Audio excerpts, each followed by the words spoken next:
Окей, всем привет, меня зовут Тимирхан, как я обещал, я перевел для вас видео Кайлера Вулама на тему жима лежа, не становой тяги, жима лежа. И учитывая то, что у него безумно длинные руки, ему крайне тяжело выполнять это упражнение, но при этом он смог пожать 210 кг. Поэтому я считаю, что его советы будут многим полезны. Напишите в комментариях, интересно ли вам, чтобы я перевел для вас видео Эда Коина, которого прозвали величайшим пауэрлифтером за все время.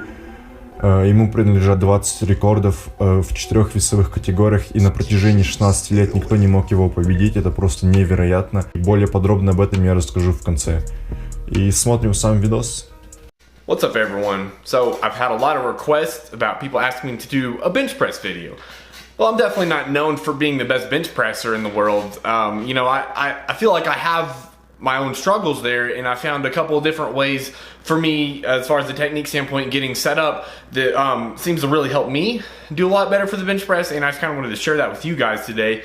And you'll notice I did label the video specifically me, you know, how I like to do this, because bench press to me is a very unique lift. There's so many different types of, you know, builds that people have, and to me, I think it's probably one of the most unique lifts to do, because there's just so many different ways people get set up depending on how they're built, how long their legs are, how long their arms are, you know, this and that. And so, you know, I'm just going to kind of go through the best way that I know how to get set up for me, and way that I've showed several other people that seems to help them quite a bit too. And, you know, I don't try to go into like a ton of detail here, but there's just going to be a couple of things that I like to sit here and consider whenever I do the bench press. So I feel like it's only fair that I do throw in my lifetime PR bench press here of 463 pounds or 210 kilograms using the same setup that I'm about to kind of show you guys here, just to, you know, give myself a little bit of credit here that I do sort of know what I'm talking about. Okay, so the first thing I like to do when I'm getting set up for the bench is, and it's kind of what I tell everybody to do, I get my feet set on the ground where I want them to be first. So it might kind of take you a little while. There's two ways to do it, and I'll show you the second way here in a second. But the way I like to do it the best is getting my feet set on the bench first. Now, I do bench with my heels off of the ground. I know there's like one or two federations that they make you have to have your feet flat, but pretty much most of the other ones are going to allow you to do this or let you do that. And me, with having pretty long legs, it's pretty important for me to get the optimal amount of leg drive and to reduce as much slack through my entire body as I can to be able to put my legs back as far as I can. So that's really going to go a long way with that. And also, it's going to prevent my butt from coming up off of the bench, because, you know, with me having really long legs and stuff, my butt coming up off the bench is not hard to do. So I'll kind of show you what that looks like real quick. I mean, it'd be really easy for me to have my legs out here with like a lot of slack like that, and as soon as I were to go to, you know, press, it's going to be really easy for my butt to come up off the bench. So if I can reduce that slack that I have throughout my entire body and just getting as tight as I can, one, it's going to make me stronger, and two, it's going to prevent my butt coming up from off the bench. And that's an issue I see with a lot of people. So, you know, get my feet set back pretty much as far as I can, or basically like whatever's going to feel good for you. And then, you know, right here, I like to bring my feet close enough together to where I'm pretty much like hugging the bench with my legs. I know it looks kind of weird, but yeah, I'm just hugging the bench with my legs. Everything nice and tight. Have my feet back pretty far. And then from here, I'm going to go lay down to get set up. I just reach back and grab the bar like this. This part doesn't really matter how you do it. So you'll notice my feet don't move. They do stay in the same position. You know, and then from here, I pull myself more underneath the bar, because again, you know, I want to reduce all the slack in my body and get everything nice and tight and everything as involved as possible, because, you know, bench is obviously a lot of legs too. So, you know, I don't want to be really flat like this. I don't want to have my back flat, and I do want to get like a decent amount of an arch. So how I do that is, you know, I can even go back like this, and then pull myself back to the bar and really try to force my shoulders towards my hips and bring that rib cage up. Squeeze my shoulder blades together as much as I can, because you obviously want your shoulders to be pretty much immobilized here, you know, because if they're out here, you know, they're going to be able to move pretty freely like this. But if you tuck them back like this, one, it's going to make your press stronger. Two, it's going to keep your shoulders just a little bit safer. So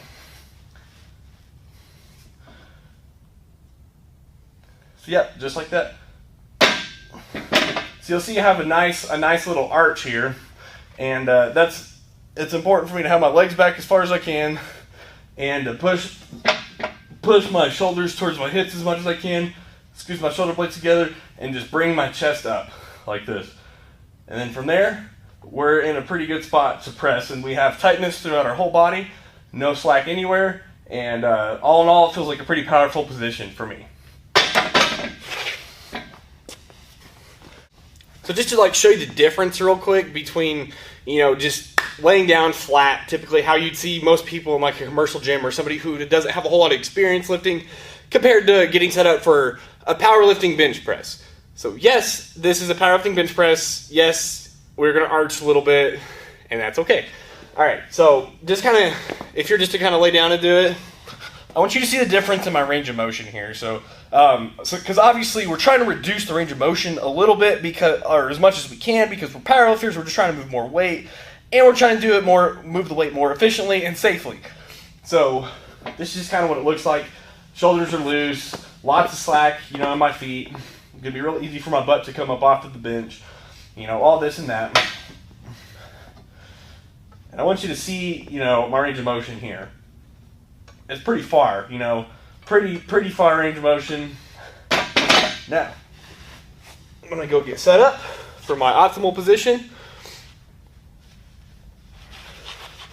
and get my arch, and then, you know, I'm just trying to bring that chest up, the rib cage up as much as I can, you know, to make myself stronger and a little bit more efficient and reduce the range of motion. So all three of those things are going to make you a lot stronger in the press. So go back, force my shoulders down towards my hips, squeeze my shoulders back, tuck them back tight.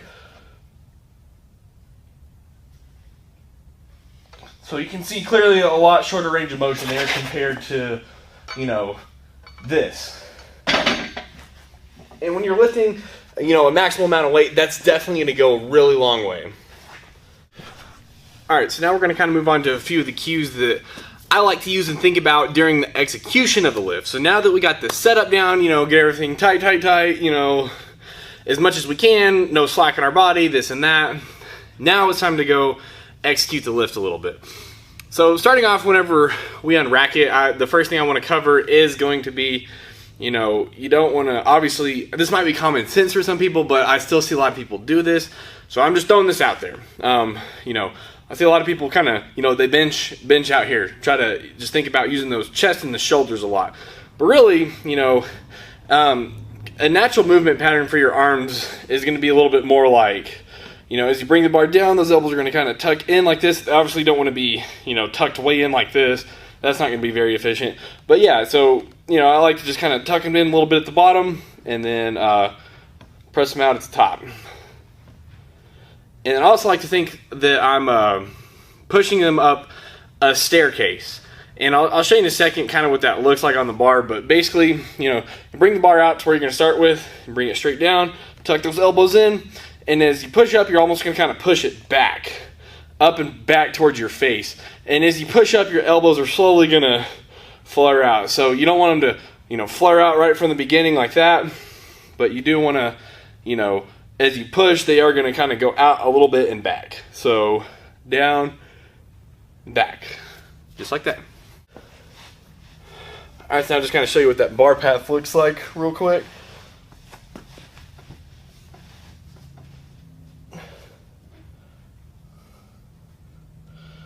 All right, so, you know, Brandon Lilly teaches this. He says, depending on, like, where you want to bring the bar down to, you just kind of move it around like this until it feels weightless in your hands. So for me, that's going to be about right there. Then from here, I'll go down straight, and I don't want to be right here with my elbows. I want to have them, when I get to the bottom, nice and tuck back like this, and then push them back. Push the bar back towards my face, almost like I'm pushing it up like a small little staircase. So start here, finish closer to over my face. Start here, finish closer over my face. So yeah, it's just going to be elbows tucked, and push, and they're slowly going to flare out to the top like that.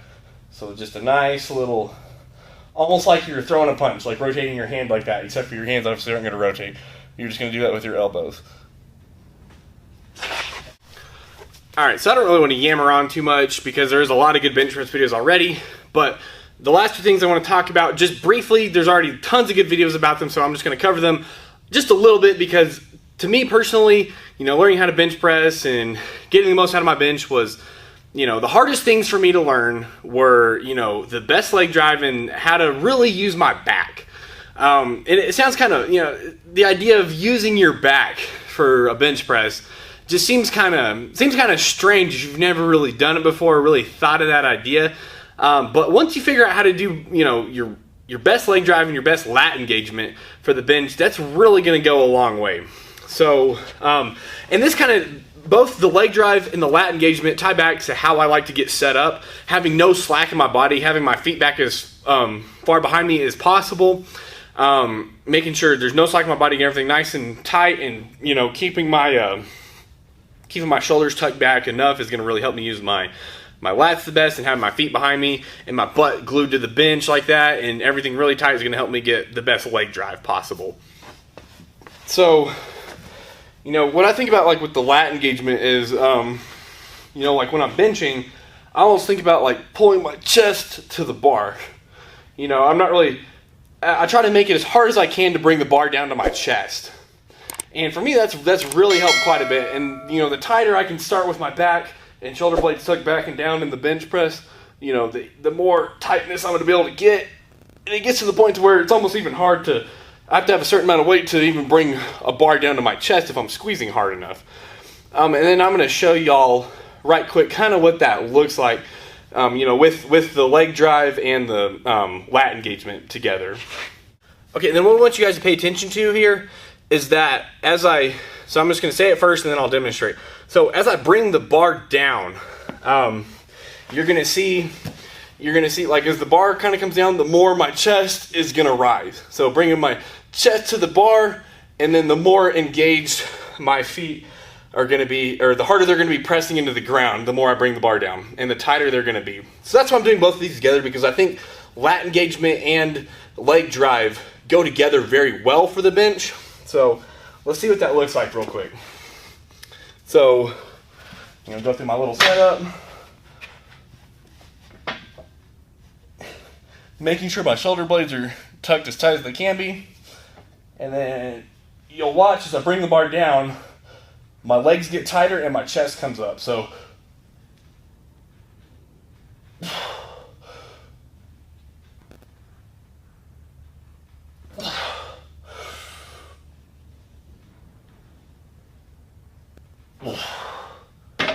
like, you know, as far as when I'm executing the lift, whenever I start to press, all I think about doing is just driving my elbows. I really think about just trying to just push those elbows up as much as I can, not really thinking about using my chest a whole lot or my shoulders or anything like that. Окей, спасибо большое за просмотр, надеюсь, вам понравилось. Если вам интересно, чтобы я перевел видео ДКОина, где он разбирает технику приседаний, то давайте наберем на моем канале 130 подписчиков. Я переведу для вас видео лифтера, который установил 20 рекордов мира и которого никто не мог победить на протяжении 16 лет.